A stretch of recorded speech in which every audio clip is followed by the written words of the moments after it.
disabile costretto a mangiare da solo per un montascale rotto, indignazione dopo la denuncia dei genitori, la Regione annuncia una verifica immediata, il Comune e la struttura sarà pronta a breve. A ridosso dell'estate, sagre ed eventi sempre più a rischio per le norme stringenti sulla sicurezza e la giungla burocratica, l'appello di Zaia, il Viminale e i prefetti usino il buon senso. Tredicenne di Chioggia conosce sul web un sedicenne di Catania, il ragazzino la convince a girargli foto e poi minaccia di pubblicarle, denunciato dalla polizia per adescamento di minore. Un ferito lieve, una stalla distrutta, un'automobile e diversi mezzi agricoli completamente carbonizzati, e il bilancio dell'incendio scoppiato in mattinata a San Stino di Livenza. Tentato omicidio al carcere di Vicenza, il culmine di una lite, detenuto aggredisce un compagno di cella a bastonate riducendolo in fin di vita.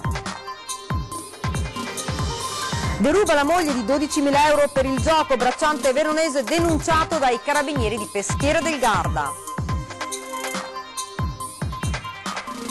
Partiranno a piedi lunedì mattina a destinazione Trento, sono 15 alpini del gruppo ANA di Freganziol pronti alla marcia di 136 km verso l'adunata nazionale delle Penne Nere.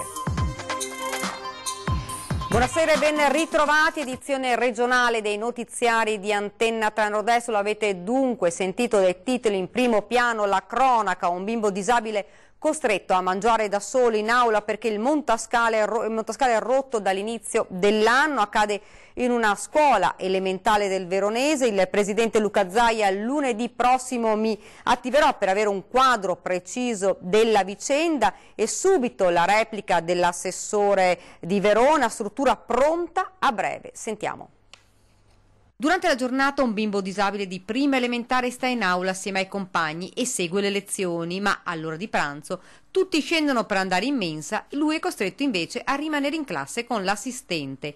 Questo perché il montascale è rotto. Accade in una scuola elementare della periferia di Verona. La vicenda è venuta alla luce dopo la denuncia dei genitori, che più volte si erano rivolti alla scuola per chiedere spiegazioni. A distanza di un anno la situazione non è cambiata. Il piccolo, che non cammina e non parla ma capisce tutto, continua a vedere i suoi compagni ed amici scendere felici al piano interrato dove si trova la mensa. Momento questo di pausa e di aggregazione fra i piccoli, per tutti ma non per lui, che continua a rimanere in classe. Il problema è stato presentato più volte alla direzione della scuola, ma nulla è cambiato, ed ora la vicenda è venuta alla luce. Immediato l'intervento del presidente della regione Veneto Luca Zaia. Se la situazione è esattamente questa, bisogna vergognarsi, perché è indegno che in un paese che si reputa civile possano accadere cose di questo genere, attacca il governatore. È necessario risolvere immediatamente un problema che non può certamente essere insuperabile. Lunedì prossimo mi attiverò per avere un quadro preciso della vicenda e farò contattare la scuola e il dirigente regionale scolastico. Immediata la replica dell'assessore comunale all'edilizia scolastica di Verona Luca Zanotto. Il nuovo servoscala verrà montato entro giugno. Dall'inizio dell'anno scolastico, spiega Zanotto, il comune ha sempre seguito la situazione dell'alunno disabile, tant'è vero che in accordo con la dirigenza scolastica è stata spostata la sua classe a piano terra ed è stato asfaltato il piazzale per permettere un agevole ingresso alla carrozzina. Al ragazzo, prosegue, resta solo impedito l'accesso alla mensa, che è un piano semi-rialzato. Anche in questo caso mi sono sempre occupato con l'impegno per accorciare i tempi della pubblica amministrazione. La mia attenzione al problema c'è sempre stata, conclude, compreso il contatto con la famiglia.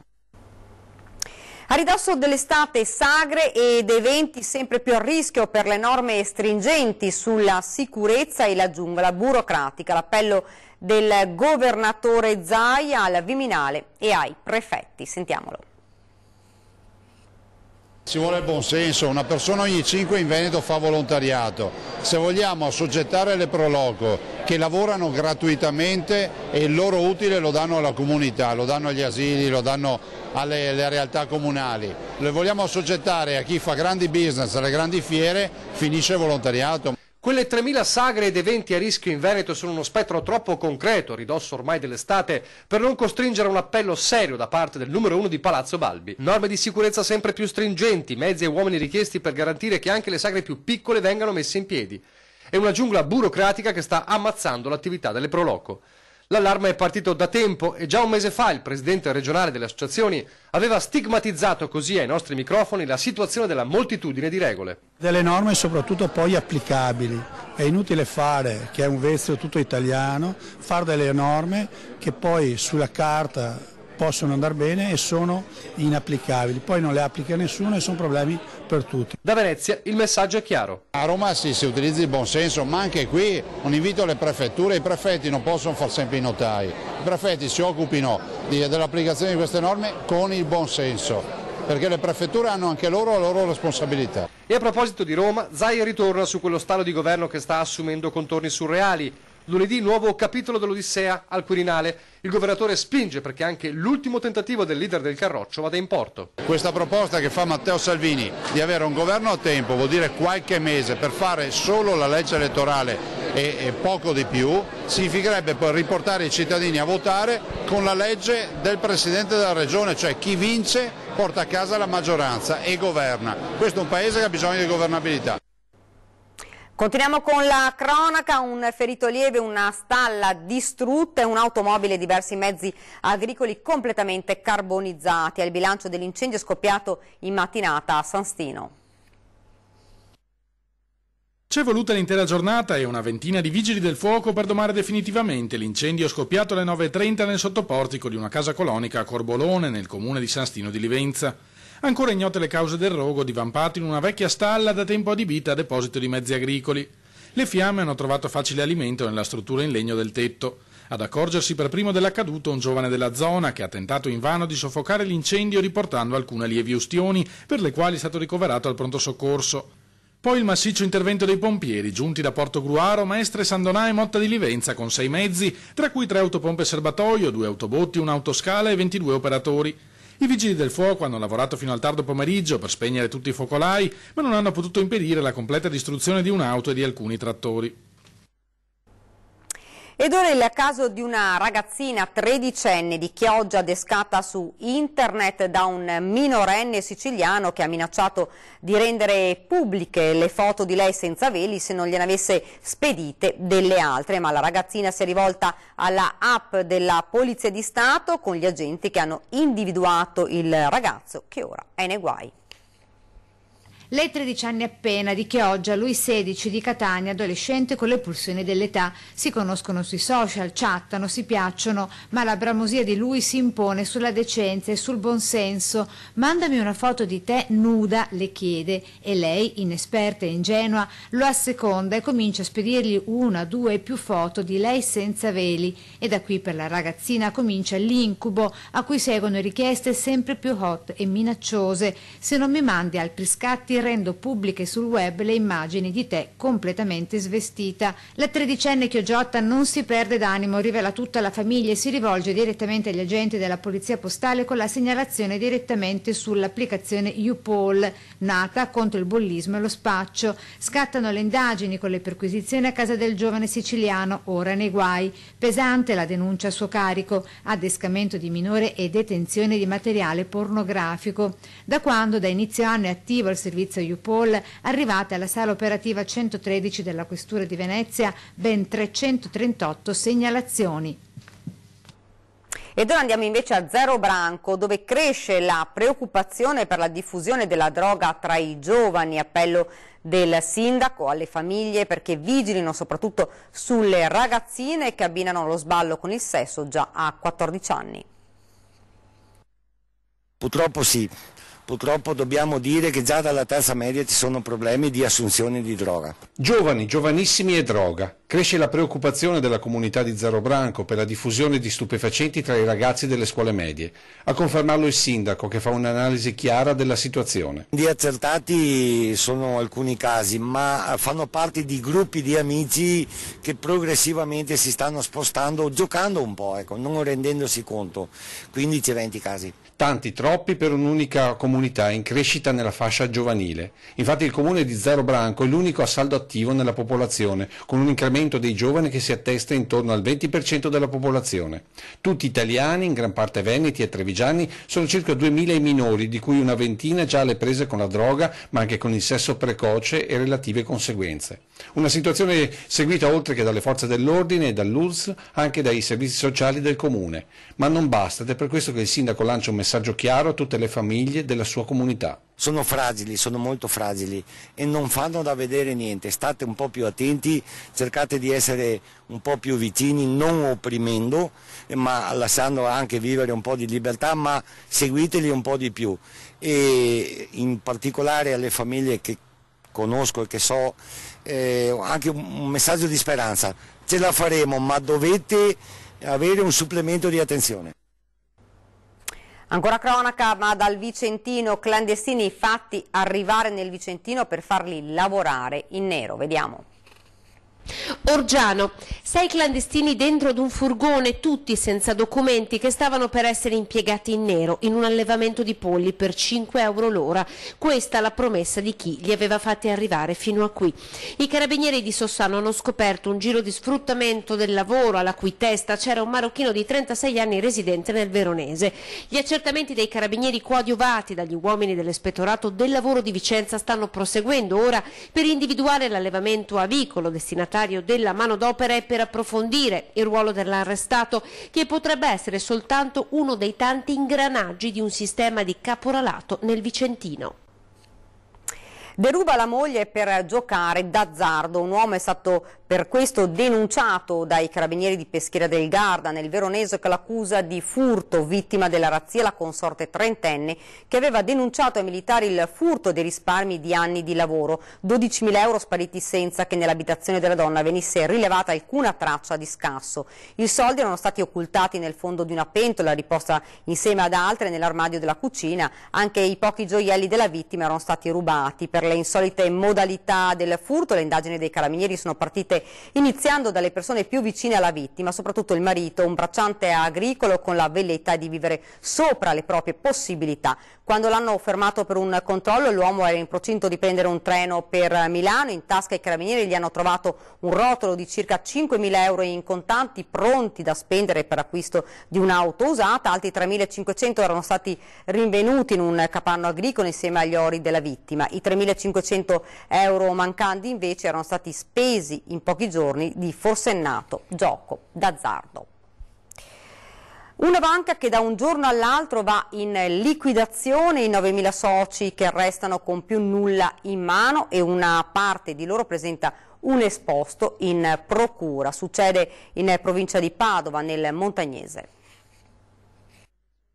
Nella bassa padovana monta la rabbia dei soci di Credi Veneto, la banca del Montagnanese, fondata a fine 800 e che nei suoi anni migliori aveva 27 sportelli tra le province di Padova, Vicenza, Verona e Mantova.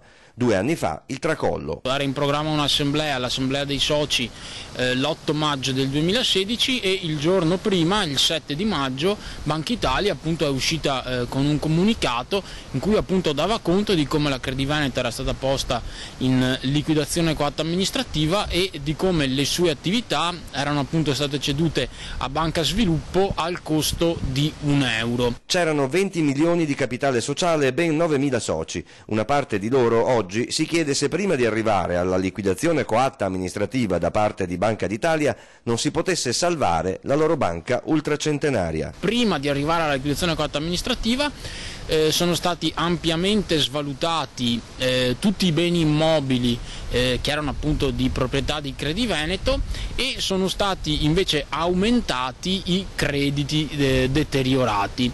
Quindi diciamo che lì ci sono molte anomalie e quindi diciamo che soprattutto su questa materia la procura appunto dovrà andare a indagare. Forse Roma ha dubitato delle capacità di noi veneti, si chiedono i soci riuniti nel Comitato Salvaguardia di Diritti e Interessi Credi Veneto, o c'è dell'altro dietro? In 200 hanno depositato in procura a Rovigo un esposto denuncia sulla gestione dei vertici della banca. I soci, sostenuti dai sindaci della Bassa e da alcuni parlamentari 5 Stelle, sono convinti che avrebbero avuto la liquidità sufficiente a salvarla. Ha avvicinato una ragazzina di 16 anni e l'ha palpeggiata, è stato condannato per violenza sessuale il re della notte, un PR molto conosciuto nelle discoteche di Treviso, Padova e Venezia. Era andato a casa di un amico nell'Alta Padovana, dove erano presenti alcuni ragazzi che stavano tranquillamente chiacchierando in giardino. Il PR, molto conosciuto nelle discoteche del Trevigiano, Padovano e Veneziano, è entrato in casa ed ha trovato una ragazzina di 16 anni. L'ha avvicinata e l'ha palpeggiata e baciata, nonostante la resistenza della giovane che si è divincolata. Il re della notte a quel punto ha deciso di desistere e se n'è andato dalla festa, mentre la sedicenne, in lacrime, ha raccontato tutto ai genitori. Da qui la denuncia. Ieri il giovane 22enne è stato condannato a 2 anni di reclusione, inoltre dovrà risarcire la vittima con 8.000 euro ed i genitori di lei con 2.000 euro a testa. Il legale del PR ha già annunciato di voler presentare ricorso in appello. La difesa in aula: con quella ragazza ha avuto una relazione sentimentale, ma aveva paura di dirlo ai genitori, ma i giudici lo hanno condannato per violenza sessuale. Fra l'altro il ragazzo non è nuovo a questi episodi, sulla sua testa pesa un'altra accusa per lo stesso reato, una quindicenne che aveva incontrato la baita al lago Castelfranco. Stessa situazione, l'ha avvicinata, l'ha palpeggiata tentando di avere un rapporto sessuale. La sua resistenza lo ha fatto desistere. Per questo fatto è attesa la sentenza per il 12 giugno. Ed ora andiamo invece a Vicenza, folle violenza al carcere San Pio X, un detenuto ha preso a sprangate il compagno di cella. Preso a sprangate con violenza dal suo compagno di cella, una violenza inaudita che un detenuto marocchino ha subito da parte del compagno palermitano. Tutto sarebbe partito da una banale discussione, ma il detenuto palermitano è impazzito, ha spezzato la gamba ad una sedia e ha bastonato in testa più volte il marocchino. Ha infierito su di lui anche quando era caduto a terra, ormai privo di sensi. A fermare la violenza l'arrivo delle guardie. Il marocchino era arrivato a Vicenza da poco, è stato soccorso, portato all'ospedale dove si trova ora in prognosi riservata. Il siciliano avrebbe cercato di aggredire anche le guardie, ora potrebbe essere accusato di tentato omicidio. Ed ora ci fermiamo un attimo, c'è la pubblicità, rimanete con noi.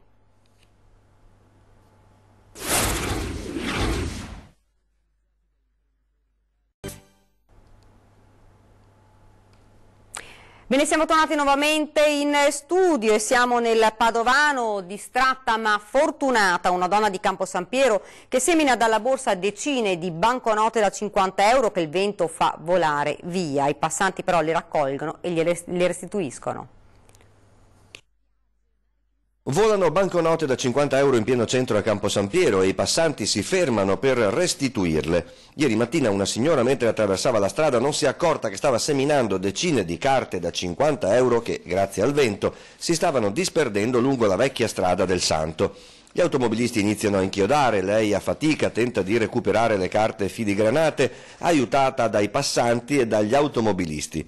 Le banconote scappano via veloci per il vento, ma alla fine vengono recuperate tutte e 24, totale 1.200 euro, e restituite alla signora, che subito si dirige in un negozio di abbigliamento poco vicino, forse a fare shopping dopo lo scampato pericolo.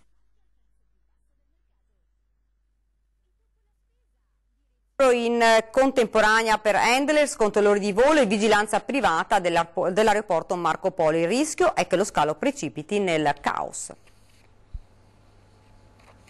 L'aeroporto Marco Polo di Tessera si prepara al martedì nero. Saranno ben 3 le categorie di lavoratori dello scalo che l'8 maggio sciopereranno in contemporanea causando inevitabili disagi ai viaggiatori.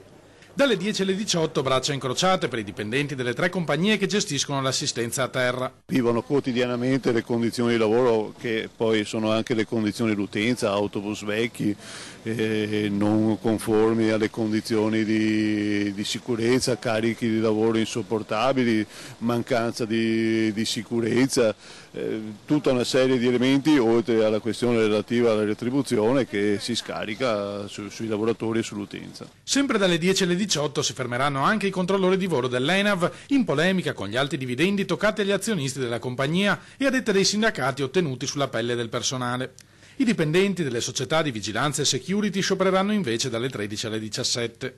Inutile accusare i lavoratori per gli eventuali disagi, invitano dalla CGIL, che saranno comunque contenuti grazie a norme sempre più stringenti che lasciano davvero poco spazio a certi discorsi. Un'autoregolamentazione che diventa sempre più vincolante rischia in realtà di mettere in dubbio il diritto di sciopero da noi più che lo sciopero stesso, quindi invitiamo tutti a fare attenzione a valere i 2 diritti, un diritto alla mobilità e il resto al diritto di sciopero. E allora parliamo degli alpini di Preganzioli in marcia verso Trento per l'adunata nazionale delle penne nere che si svolgerà dall'11 al 13 maggio. La partenza lunedì prossimo, 136 km da percorrere. Su bei monti che noi saremo. Andranno a piedi i 15 alpini del gruppo ANA di Preganziola alla 91esima adunata nazionale di Trento, ben 136 km.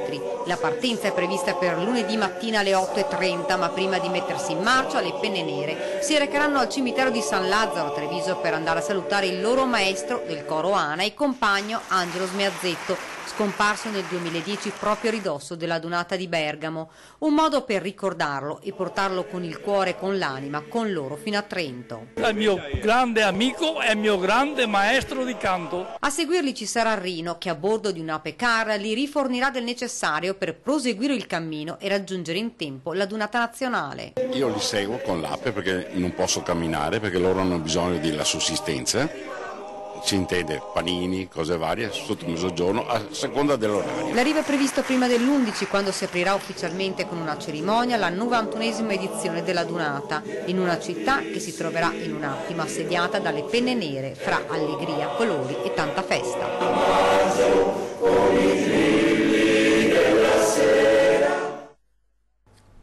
Ed è davvero tutto per questa edizione del nostro telegiornale. Vi lascio come di consueto le nostre previsioni del tempo. Grazie davvero per averci seguito e buona serata.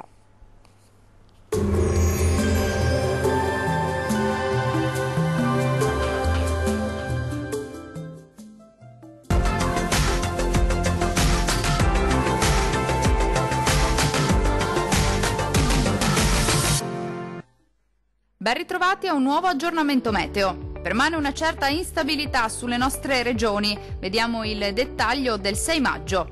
Sul Veneto domenica mattina sarà più asciutto e anche soleggiato ovunque.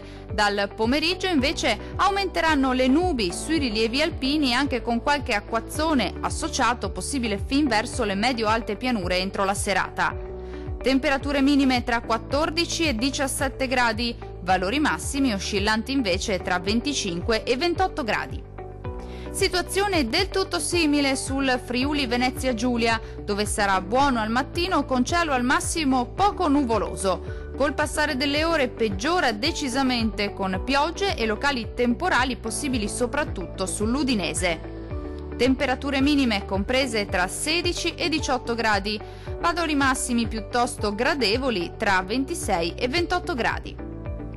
Raggiungiamo infine il Trentino Alto Adige. La situazione non cambia di molto, sarà più soleggiato al mattino con cielo in prevalenza sereno.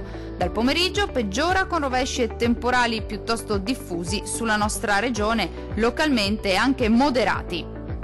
Temperature minime sui 14 gradi, valori massimi compresi invece tra 26 e 29 gradi.